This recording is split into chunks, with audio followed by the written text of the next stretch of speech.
Ladies and gentlemen, welcome back to another episode of the Blue Staple Podcast. We appreciate you guys for tuning in. This is the Week 9 preview of the Indianapolis Colts taking on the Minnesota Vikings, and it's on a prime time slot. So we got a good game ahead of us. It's going to be a nighttime game. I don't know if I'm going to be awake for it because it's very late, almost past my bedtime, but it's okay. I'm your host, Culture Shock. I'm not here alone. I got my guy Landon with me. Landon, how we doing? Well, we're here, right? We're here. We're ready to. We're 10 toes down. Unfortunately, some of you've had accidents, maybe 9 toes, maybe 8 toes, but whatever you're gripped into the earth. The sun's shining. We're yeah. Hey, we're in November too, right? Like this is like the officially technically now, like this is the start of the holiday season. So I'm here to bring you all your Colts holiday cheer and jolly good times. Absolutely. Hopefully, it's more cheers than jeers, but it's going to be an interesting one. Like I said, this is a rematch almost. The last time we played the Vikings, it was a history making game. A lot of people seem to remember that. If not, that was the historical comeback from the Vikings, with the Colts completely laying an egg. And before we get into the game, I got to ask you, Landon, take a trip down memory lane. Where were you when the Colts blew one of the biggest leads in NFL history? See why we got to start like this. Why you got to start the show like this? We're not even 2 minutes in, and you already pissed me off already, just right off the jump. Uh, uh, where was I whenever that game happened? I might have actually been. I don't know where I was. Honestly, I try to forget that. Right, like I've wiped so much of what had happened that year out of my brain, which is actually really unfortunate because this entire week has just brought all of that right back up. So I should remember. If I'm not mistaken, I was actually one room over, not in the office with all these nice TVs, but unfortunately, I watched the Colts Broncos game on that big gigantic piece of whatever there. But no, I think that game I watched in the living room, just a few rooms over, sitting on the couch with my wife. She was laughing as the second half of that game commenced. Because first half, let me tell you, I was excited, right? I was super hyped. I was like, maybe they figured it out. Boy, oh boy, was I wrong. If you didn't know, at home against the Indianapolis Colts, the Vikings hold an all-time record of 18-8-1. So history not on the Colts side in Minnesota. It definitely isn't. But, there's no worries. Like I said, we're in good hands. We wind up, changing a little bit on the depth chart. We got Joe Flacco starting this game. He's been rolling. And by the looks of this injury report, it's going to be look like we got a lot of guys playing this game. I think they know how important this primetime game is. So hopefully they can lock in and get this dub. But I'm going to go down the injury report for the Colts before we go ahead and hop into this discussion. As per report that dropped today, practice report from the Indianapolis Colts, looks like Josh Downs is going to be available to play. Ryan Kelly, we got Michael Pittman Jr. available to play. Bernard Ryman will be out with concussion. Prayers to him. Hopefully he can come back as soon as possible. Brayton Smith's going to be available to play. Jannard Avery's back. He's going to be playing. Anthony Richardson, the captain that's going to be on the bench, is available to play. He's still a captain. Still bothers me, but it's okay. Kwity Paye is questionable, even though he was limited in practice all week. We got Chris Lamons coming back to play this week. DeForest Buckner is going to be playing this week, and Grover Stewart is going to be playing this week. So, hopping into this game, Joe Flacco is not coming off the bench. He's going to be starting this game. So, I have to ask the offense moving against this Vikings defense. We're going up against a former Defensive Player of the Year, former Indianapolis Colt, Stephon Gilmore, is going to be on the opposite side this week. Going up against this Vikings defense, who's been playing pretty hot so far this year. Now, of course, they laid an egg last week, but that's a different topic of discussion. It's a primetime game. I'm pretty sure they might not have the same type of performance. But Joe Flacco going up against this Vikings defense, what are your thoughts? Well, so this is actually kind of funny because um geez, how do I put this? If there was a game, I think they should have started Joe Flacco. It was this game, right? So Minnesota's defense, as we know, Brian Flores, very well versed in the art of the blitz, right? These fire zone blitzes, these, you know, zero, all out zero blitzes. They bring the pressure. What division did Joe Flacco play in for most of his career? Pretty well, actually, yeah, for the most part, pretty much all of his career outside of, just a few seasons. The AFC North. And what teams was in the AFC North that loved to blitz? The Pittsburgh Steelers, who they played twice a year. This is very similar to what Joe Flacco has seen 100 times, right, in his career. Like, this type of game is the game that he played in divisional matchups hundreds of times against the Pittsburgh Steelers. Well, maybe not hundreds, but like 50, right? I mean, they played twice a year every year. It feels like 100 times. So yeah, whenever you're Joe Flacco and you're sitting back there and they're bringing all these exotic, blitz packages, and they're dropping defensive linemen, and they've got safeties coming up the blitz. Like, he's going to sit there and he's going to say, hey, look, I saw Troy Polamalu do this. Hey, look, I saw James Harrison drop back into coverage in this look. Um, he's going to have the wherewithal to know what is happening pre-snap. He's going to be able to see, like, hey, this guy, I'm hot off of this side. This is where I need to go with the ball. We've got to get the ball out quickly into our playmakers, into the short intermediate area of the fields. That is one of the areas where Anthony Richardson has routinely struggled this season. I expect it to be much better. So, yeah. Are you probably going to see a few more sacks in this game? Yeah, probably so. That's just due to the nature of, one, they're starting a rookie left tackle coming in. They're not going to be able to have these plays where the quarterback can extend and escape pressure and make plays off of those. But like I said, I think you trade some of that stuff off for the pre-snap ability to see some of what the Vikings are going to be bringing at you, and then get the ball out accurately, on time, in rhythm to your playmakers to make plays. And one of the things too that is at our disposal in this is, like, what's the best way to neutralize blitz and neutralize pressure on your quarterback? Running the football. Run the football. And you still have Jonathan Taylor back there. So yeah, I expect this offense to be successful. And this should be the expectation moving forward, because this is what we are now being told is the expectations, right? This is a playoff caliber roster competing for a playoff spot. So we need to see the results, and the results start Sunday. And it's a guy that has played so much football and has played at such a high level in his career, former Super Bowl MVP, that there are no excuses for him to come out and throw up a stinker in this game. Like, you've seen these blitz packages 100 times. You've practiced and played games against, this type of defense. You have everything at your disposal. You have the top O-line. Granted, Ryman's not playing, but, you still have Quentin Nelson. You still have Ryan Kelly, for whatever that's worth these days.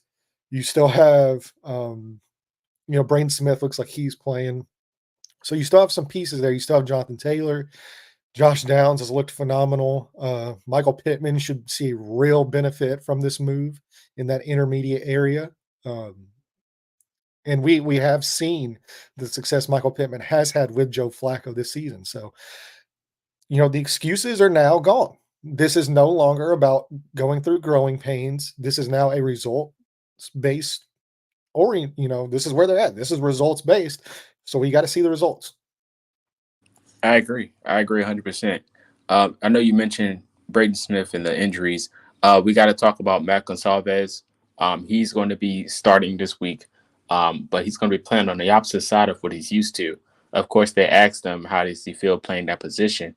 He says there's no difference. Now that is a little questionable in my liking because we've seen offensive linemen play opposite sides and they proceed to struggle of the world. I will not mention those names. I already made you mad once, but going into this game, you got a rookie tackle coming in playing the opposite side. It may be a little different. And he said he's fine. Now I know pre-draft and during draft night when you talked about him, you mentioned how good he was in playing multiple positions. It's going to be up for a big test this week. How do you think Matt's going to play this week? See, man, this is perfect. This is the perfect segue because what Matt Gonsalves just did, that's what we need, bro. Lie, brother. Lie. Lie. You are 100% correct. It is it ain't that difficult switching side. Lie, brother. This was a teach tape moment for the whole team. And Matt Gonsalves listened. I tell you that right now. He listened and he bought in. It is difficult. It's difficult, regardless of what he says. It's difficult. Um, and he's gonna have his hands full, man. Like he is. Um, you got Jonathan Greenard out there. Usually lines up on that side of the ball, who has been one of the better pass rushers, especially when you start looking at advanced metrics like pass rush win rate, pressure percentage, all that stuff. A lot of times he's up near the top of those lists. He's going to have his hands full. Good news is you're not alone. And this is where other guys need to step up. This is where guys like Ryan Kelly, like maybe instead of taking on those double teams with Quentin Nelson, maybe Nelson now is pushed over to help out Gonsalves, and Ryan Kelly is going to have to withstand those one-on-one blocks instead of Ryman.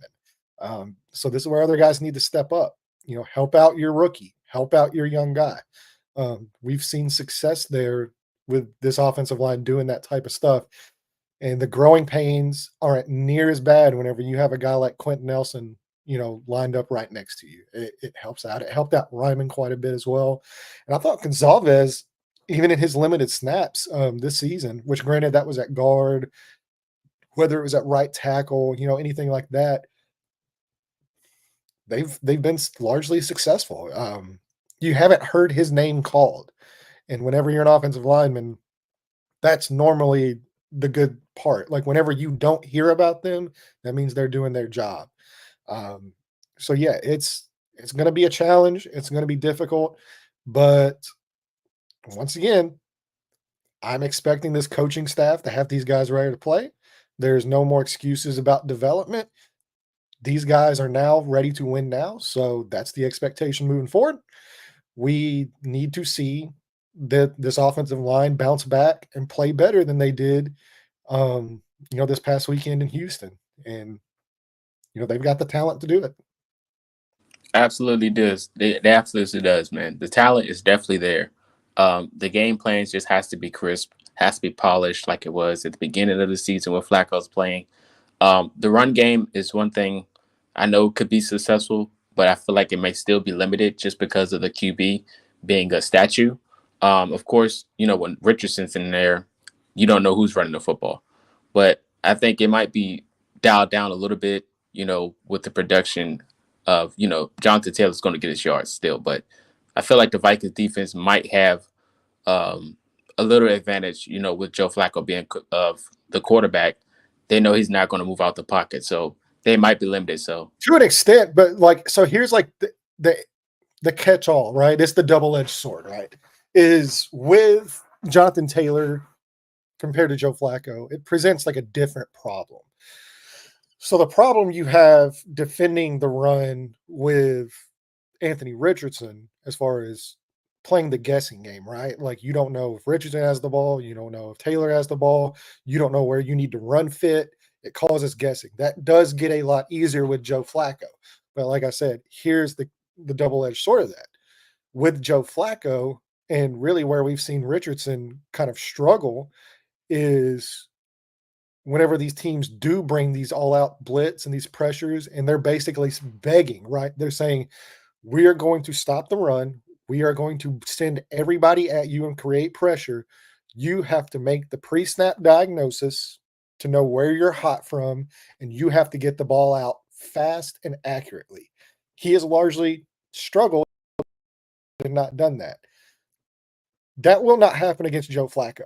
Like if they do not get home, Joe Flacco will make them pay through the air. So yes, you might stop the run a little bit better, and you might have a few more sacks, but largely if they bring everybody and they don't get home, quickly with these, like, the quick pressures, right? The fast pressures. If they don't get home right away, normally when you do that, there's somebody that's open. And I think Joe Flacco has the wherewithal to know who that guy needs to be and where that ball needs to go. And at that point, normally if that guy's wide open, they're usually wide open with a lot of space in front of them.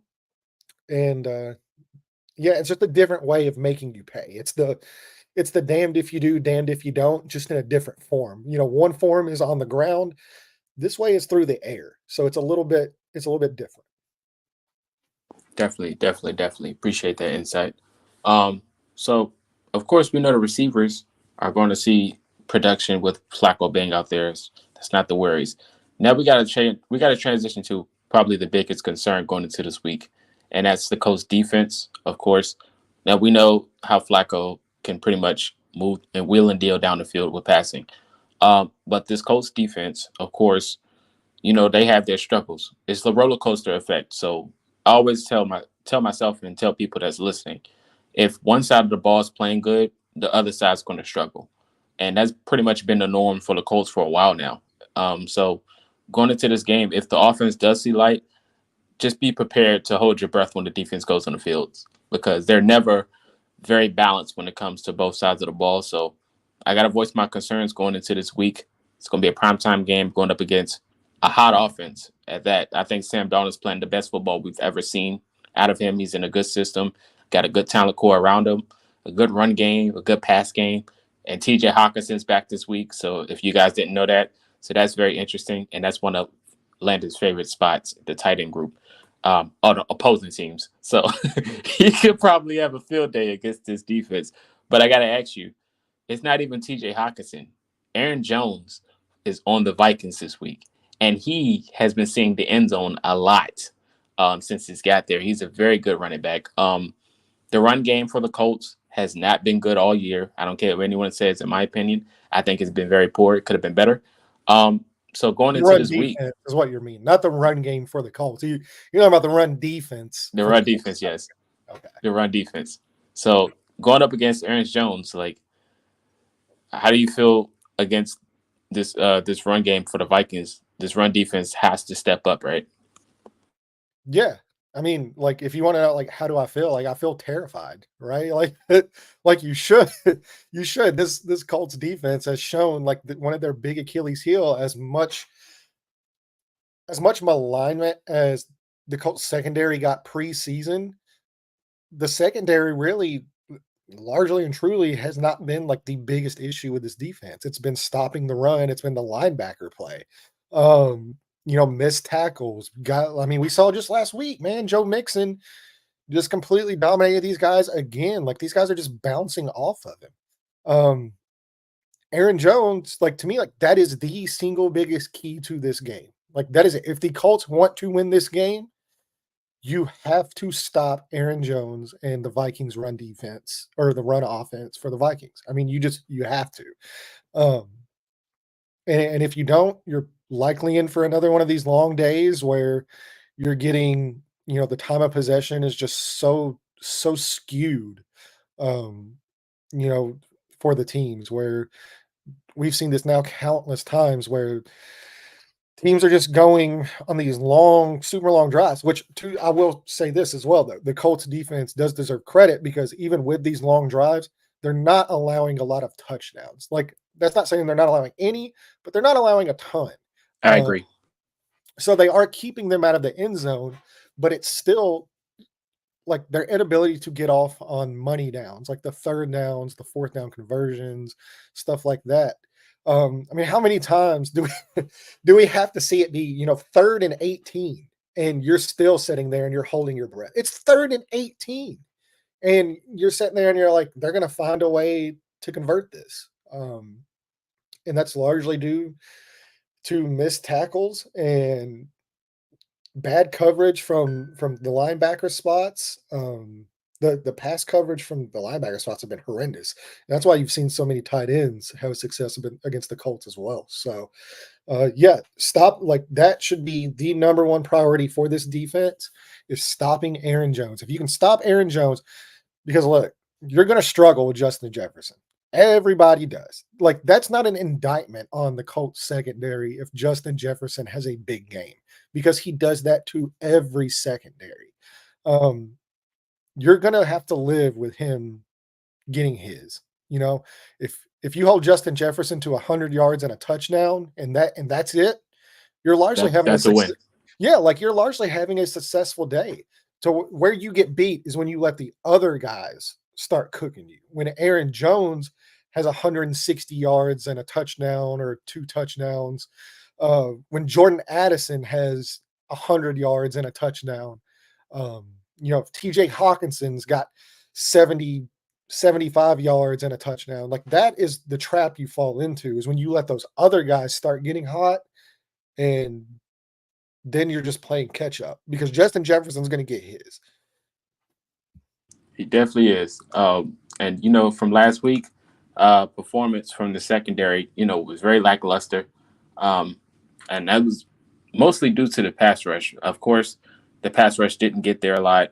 There was plenty of chances where we could have made it, but it was just bad performance last week. So before we keep going, I got to Well, go for the I injury. don't think it was a bad performance as far as like the pass rush goes. Like they didn't convert a ton of sacks, possibly because CJ Stroud is just he's one of the best quarterbacks, which it's funny coming off the game last night to say that. But I was waiting for you to say that. well, no, I don't mean so let me rephrase that. I don't mean it as far as like he's one of the best quarterbacks just in general. I don't mean it by that light. I mean at avoiding pressure and getting the ball off and not taking a ton of sacks.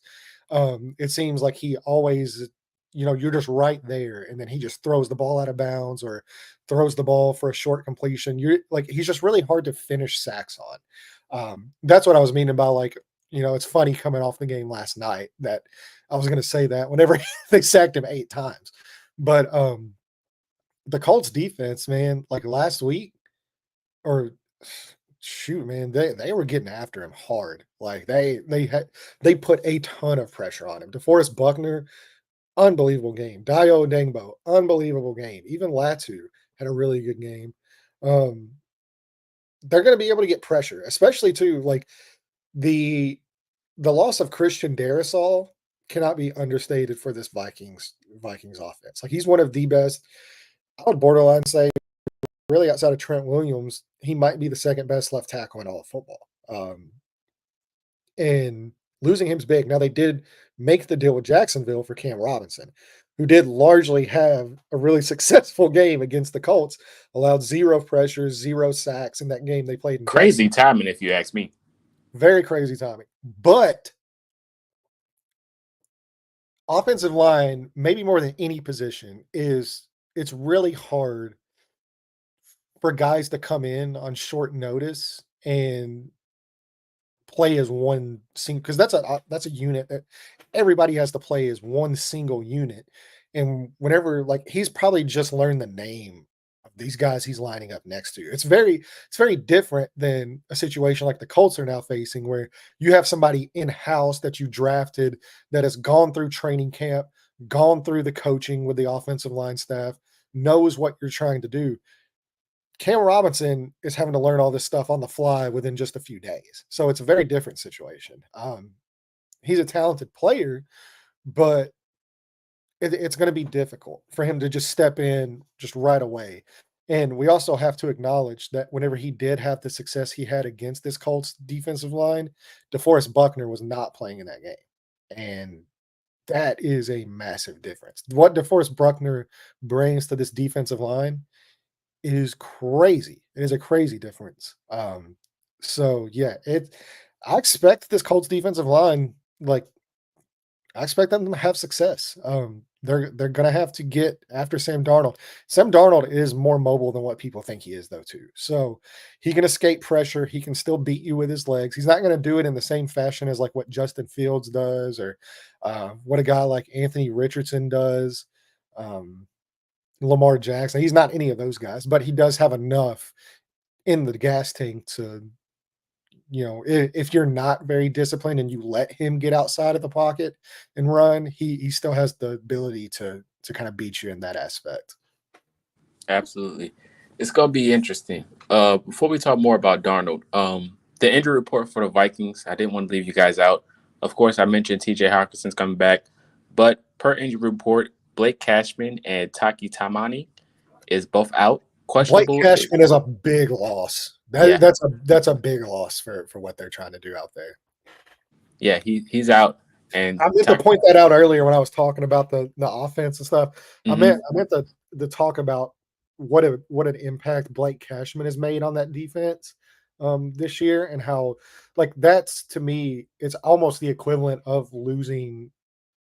I'm not going to say like losing like DeForest Buckner, but it's like the equivalent of losing one of like the heart and soul, like one of the main pieces of what you're trying to do out there. So him not playing, that's a big thing for the Vikings. Absolutely. Questionable is a Caleb Evans. He's questionable. Dalton Risner also entered as questionable as today, um, earlier 2 hours ago. So we'll see how that goes for that offensive line. Sam Darnold, we got to give him his credit on this season. Of course, he's had an up and down season career, and it looks like he found a home in Minnesota. Of course, you could say the same thing for like guys like Geno Smith of that nature in Seattle. But his performance Sounds like can't. Joe Flacco in Joe, Indianapolis. yes, Joe Flacco found him a home. It's about to be a retirement home, but yes, in Indianapolis. But Sam Darnold again, man, like I say, he's been cooking. Some people got him in MVP conversation, things of that nature. And against this Colts team, like it's gonna show if he's gonna go out there and ball out, or is this pass rush gonna be enough to get to him. But what's your thoughts on Sam Darnold this season? Well, I mean, he's finally.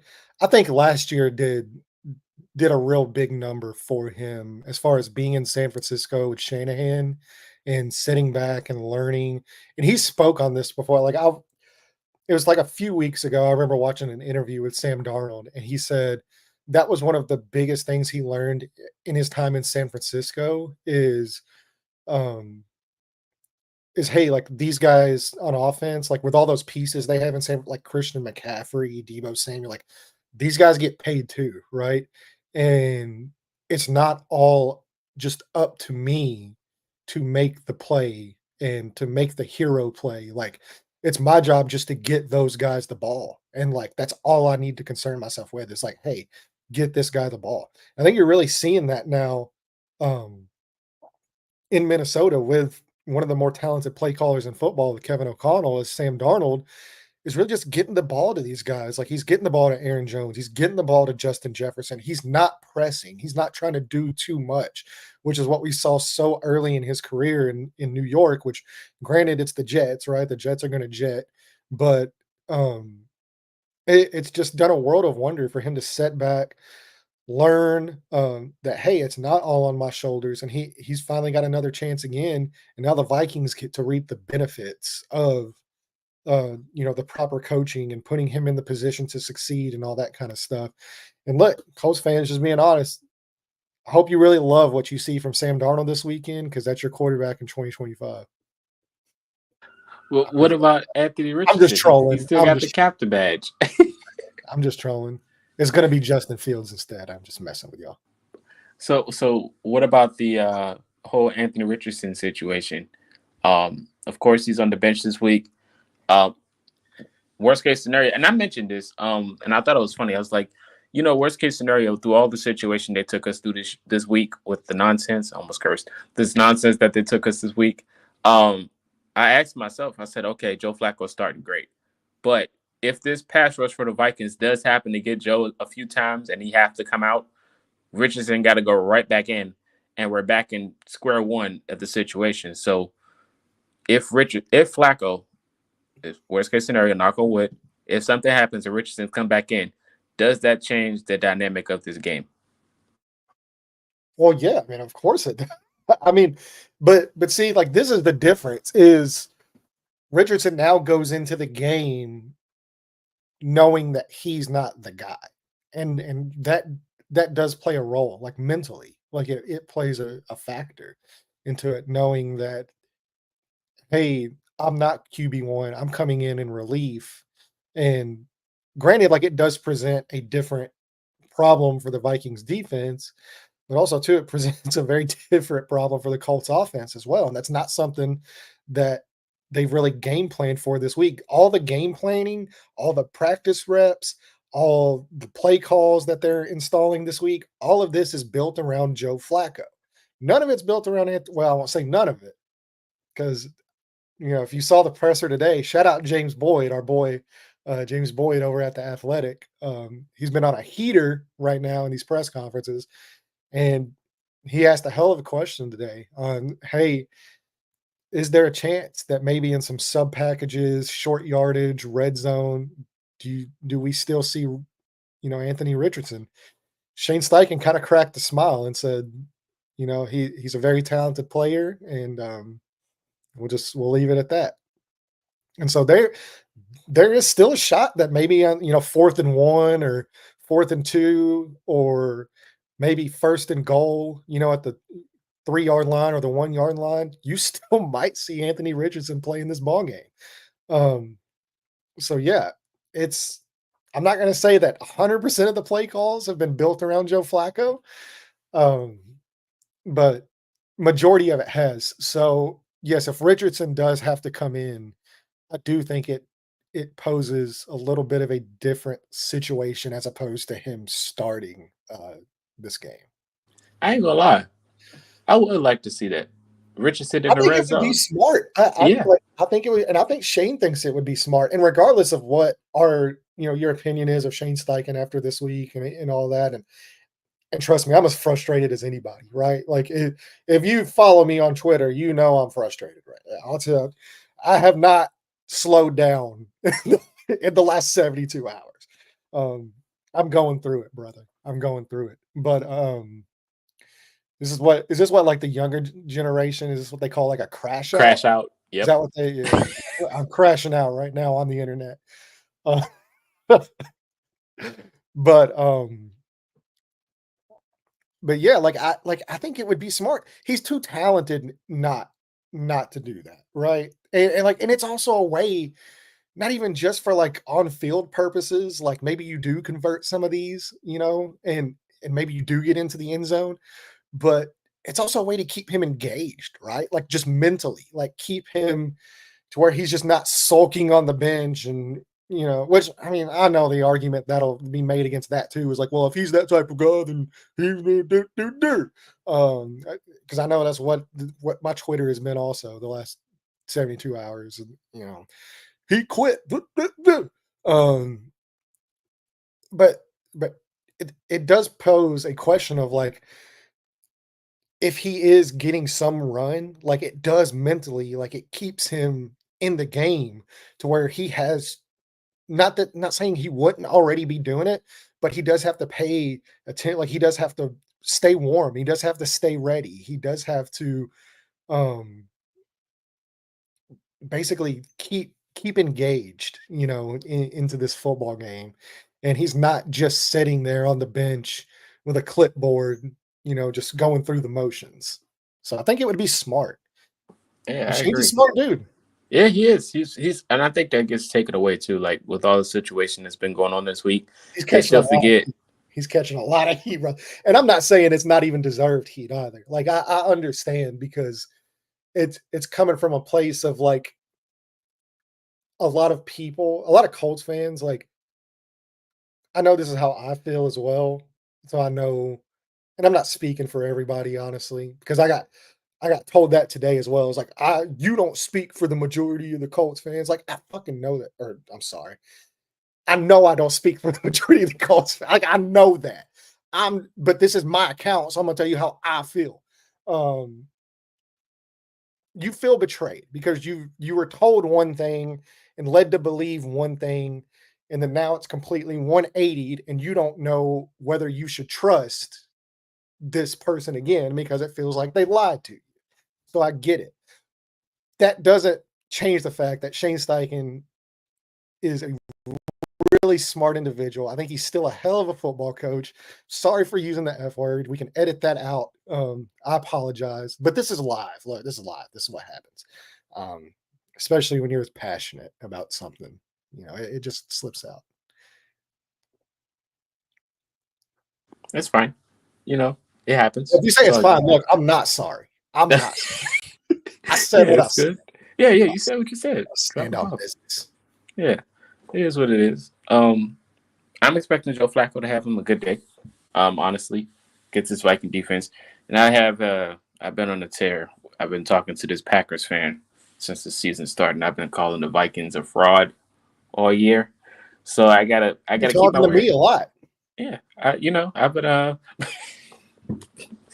I just picked up what you said. Yeah. Go Pack, go. But yeah, I've been calling them a fraud run, and because I know we played them this year, so I was like, man, this Vikings team, they're not scary. I feel like they can be beat very easily. I think this is difficult for them too, because they're at that point to where like a lot of teams get to after you have like super successful starts the seasons to where you're 5-1 or 6-0 or 7-1 or whatever, and then you lose a couple games. And we've kind of seen this before. Like we saw this with Jacksonville last year. We saw this with Pittsburgh. Like we've seen this countless times where like once you really get into like the meat of things, like this is where it kind of determines like who you are moving forward. Is like, was that early season success a mirage? Like, or like are you on like fraud alert? They've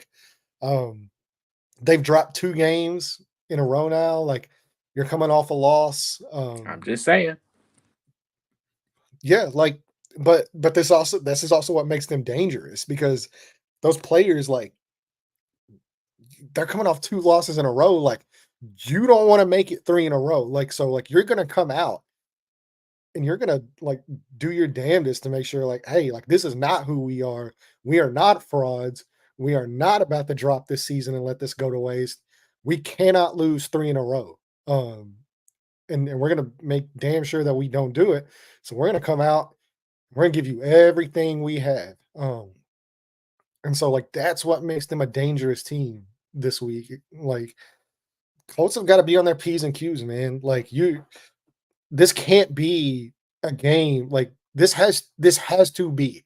And I'm not going to say this is the biggest game of the year, because it's not, because I think that was last week up until that point. But every game, like, and I understand every game is a big game, and I'm not saying this is the biggest game, right? Because in reality, like, it's not. But this is a game that the Colts have to do something that they haven't done all year long, and that is playing complementary football. All 3 phases of the game have to play at a high level, or else you're in danger of really dropping this game. Because the Vikings are going to come out and they're going to be ready to roll. So if the offense with Flacco starts out hot and then the defense lets them down, like you're going to have the same thing happen in Jacksonville. Or the exact opposite, where if the defense plays like it played last week, and the offense is dropping the ball, like you're going to have the same results you had in Houston last week. Or if the special team, if Matt Gay comes out and decides he wants to start missing kicks again, like, I mean, like you have to finish in all 3 phases against teams that are kind of like fighting for air right now. And that's what they're doing.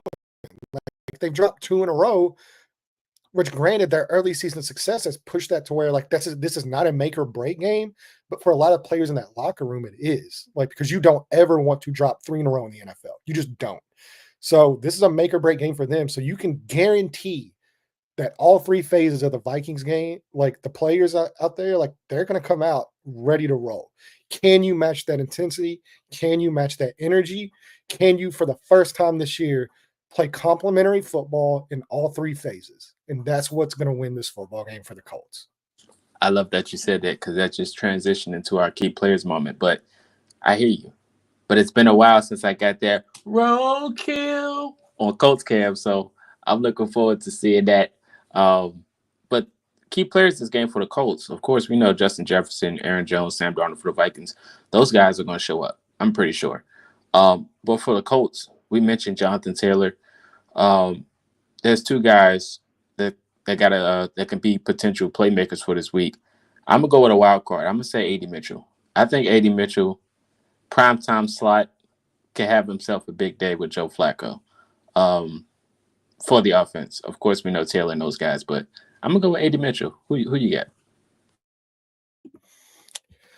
For this game in particular, I'm gonna go Michael Pittman Jr. I'm gonna go Pitt. Like this is the type of game that we've seen countless times where Pitt has big games, in big moments, and I think just not even with Joe Flacco, but I think with the way that they want to attack this Colts offense, obviously the blitz designs, all that stuff, the intermediate area of the field is going to be such a big area that the Colts attack or they should attack in this game. And the guy that gets the majority of the looks in that intermediate area is Michael Pittman Jr. And I think if there was a player on offense that's going to take advantage this week, I think it's him. And we've seen him have success with Joe Flacco in this lineup previously. I think that success continues, and I think Pittman should be my impact player on offense in this game. I love it. I'm fired up. I'm fired up now. I love it. I'm gonna go to the defense. I'm gonna look up close to the camera here. Wow. Zaire Franklin, move. Julian Blackman, you owe me a pick still. I'm gonna go with Kenny Moore. Kenny Moore has a thing against quarterbacks like Sam Darnold. I feel like this game, he's going to give me a pick six. I feel like he's going to give me a pick six this game. Now, of course, Sam Darnold has been playing good football, but I feel like he has moments where he's glued to one receiver and might make a mistake. He's due for a mistake, especially on primetime. He's due for one. I feel like Kenny Moore can have an impact game. I'm not going to say like he had against Carolina because that was like out of body experience, all those pick sixes. But I feel like he's going to have impact game where he probably lead the team in tackles and have an interception. One of those type of games. He's going to be all over the field. I really do. So my impact player is going to be Kenny Moore. Who you got for defense? All right, well, you just moved him out of the way, so I'm going to bring him right back in. Let me talk to you, Big Z. Zaire, brother, this is it. This is where you earn that top 100 ranking. This is where you earn that that contract extension. Like if the Colts want to win this game, he's got to play well, bro. He has to. You have to stop Aaron Jones from controlling the tempo of what this offense wants to do. If you can slow down Aaron Jones and you can put a stop to that running game, and this linebacking core can tackle. Like, I don't want to see the missed tackles. I don't want to see the missed assignments. If they can do that, they have a good shot on winning. If they can't, and this linebacker play continues the way it has been pretty much for the majority of this season, it don't look pretty. I'll say that. So yeah, my impact player of the game, I'm going to go with Zaire Franklin. I think he puts his stamp on this game. I think he lays some big hits on the running backs. I think he lays some big hits on the tight ends. This is the type of game that we need to see him shine. And he's stepped up before. We've seen it numerous times.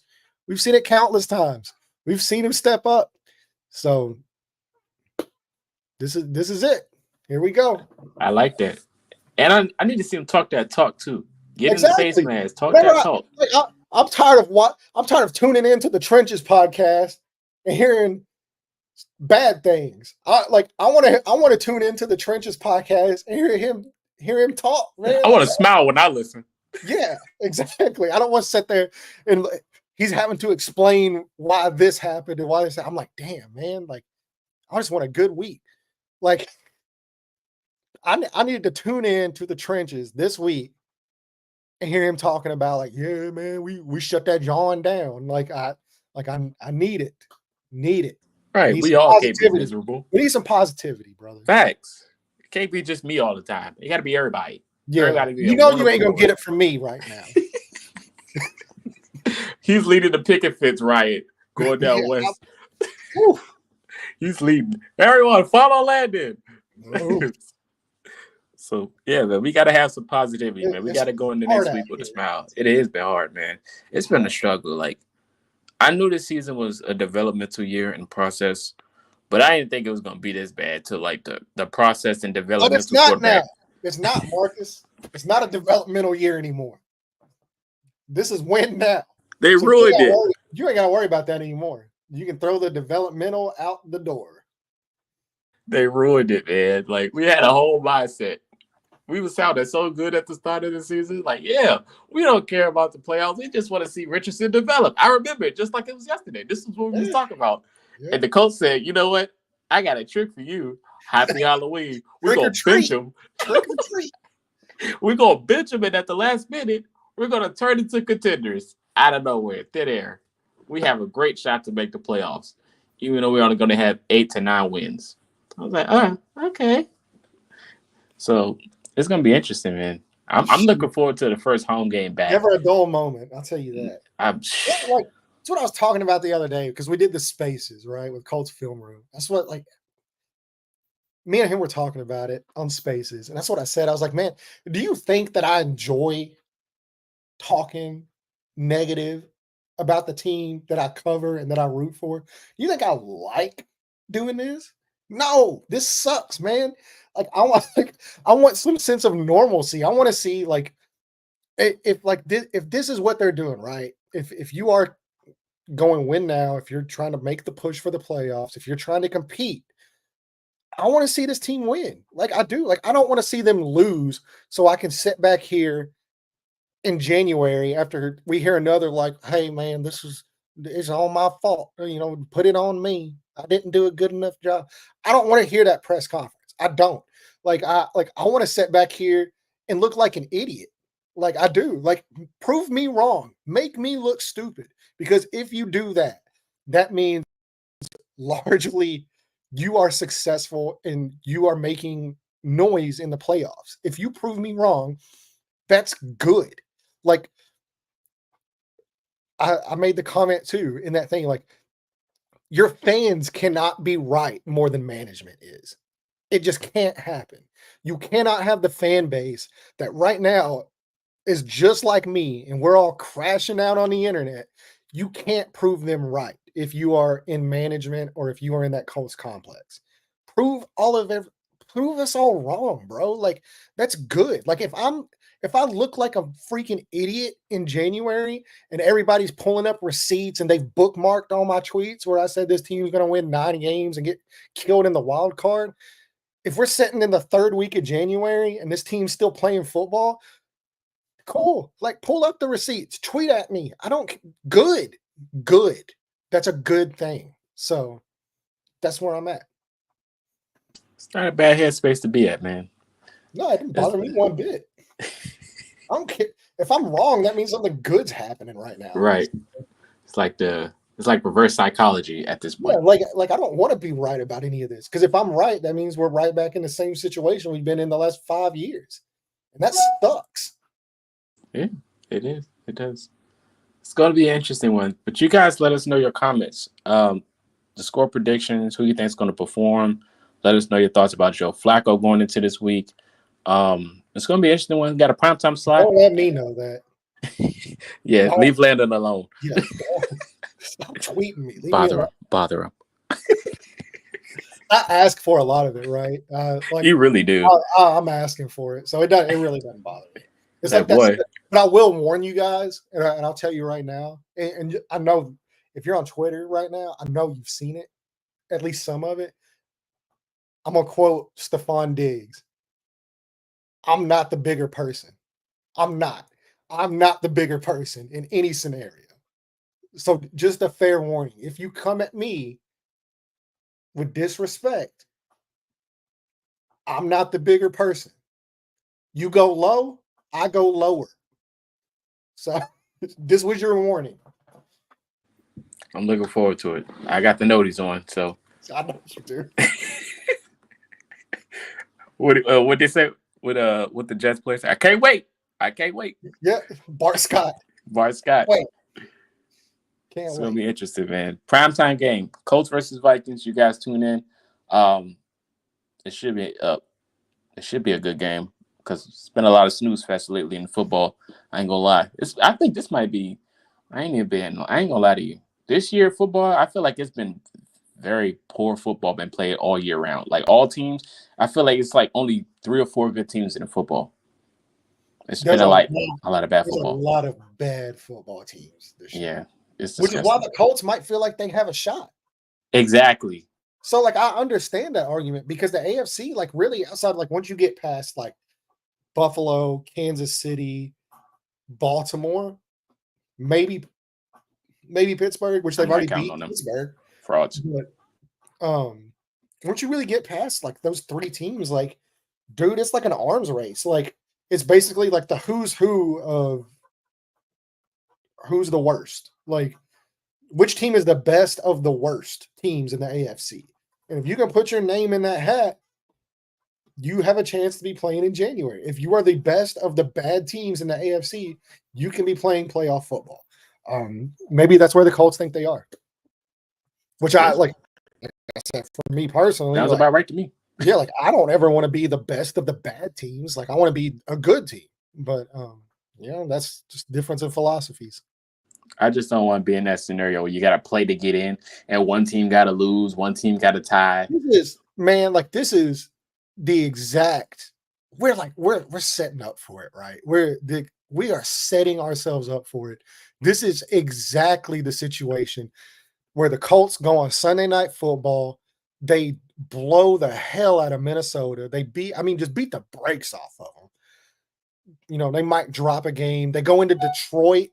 They kill Detroit. Jonathan Taylor has 5 touchdowns against Buffalo. They kill Buffalo, and they have a chance at the end of this. Like, oh man, like the Colts, they got a chance to get into the playoffs, and then you lose to the Giants, you lose to the Titans, you lose to the Jaguars, and you miss the playoffs. This is the exact freaking scenario. And so I'm fully expecting them to just come out on Sunday night and beat the brakes off of Minnesota and make all of us start to buy in. Like, man, like Joe Flacco's the truth. They know what they're doing. Like, they're going to beat the brakes off of Detroit. And nobody's done that this year. And like, they're going to be like, oh man, like this Colts team, they're dangerous. Because what was the quote? I believe the Rich Eisen quote in 2021 after the Arizona game. What did I hear? If there's one team I don't want to play in the playoffs right now, it's the Indianapolis I Colts. remember that. It's the exactly, because that's exactly what this team does. This is what they do. You're going to hear that same stuff after they beat the brakes off of Minnesota and Detroit. We're going to sit here and we're going to, man, Colts are the 6th seed in the playoffs right now. If there's one team I don't want to face, it's Joe Flacco and this Indianapolis Colts team. And then they're going to lose to the Giants. They're going to lose to the Titans. I've seen this story. I've read this book. Are you the watcher on Marvel? What if? But that's you what see I'm this saying. story, this timeline. Like, prove me wrong. Prove me wrong. Like, I've seen it 5 years in a row of, this is the veteran old quarterback that we think we have the win now roster with, and they have failed every single time. So what am I supposed to believe? That the 6 times the charm? Like, you're going to finally get it right? Everybody can't be Phillip Rivers, man. Yeah, like, everybody man, can't be Phillip. Get it, like, cool. Like, if they get it right, then they get it right, and that's a good thing. That's cool. I mean, sure, the future is still completely like nobody knows what's happening after this year. Nobody knows. But that's not the world we live in, apparently. We live in 2024. And so in 2024, I need to be proven wrong. I want to be proven wrong. I want to sit back and look on this and like, hey, they finally figured out the formula of this veteran quarterback win now hamster wheel they've been on. They finally got it figured out. They made the playoffs. They made noise. They compete. And I'm not talking about getting blown out in the wild card. I'm talking about, like, I need AFC championship game appearance. I need Super Bowl appearance. Like, saddle up, bro. Saddle up. Let's ride. I'm saddled. I'm ready. I'm ready. Pink Pony Club. Let's go. Well, we're gonna see. I'm gonna go with Landon's storyline. Hopefully, it's going the right direction, and trust me, Sunday night after that game, Monday morning, y'all gonna hear from me. Y'all gonna hear from me, man. But we'll definitely be back Tuesday to give you our reactions to the well, to the game. But we appreciate you guys for tuning in. Shout out to you guys. Let us know your thoughts to the Yeah, I score. gotta put this comment up there because I just like I'm about to die laughing. Yeah, go ahead. This is hilarious, by the way. I've been trying to get my emotions in control the past 2 days. I almost went off on my boss. Yo, That is I get wild. it. I get it, bro. I get it. That's hilarious, though. Don't take your emotions into the workplace. That's what they tell you when you apply to your job. Leave your emotions outside of work. Don't bring it into the workspace. They tell But you I that. get it. It I can't be get it. that bad. It can't be. Have you seen my Twitter feed, brother? It's that Yes. bad. It's that bad. It's like that. That's It insane. ain't just me.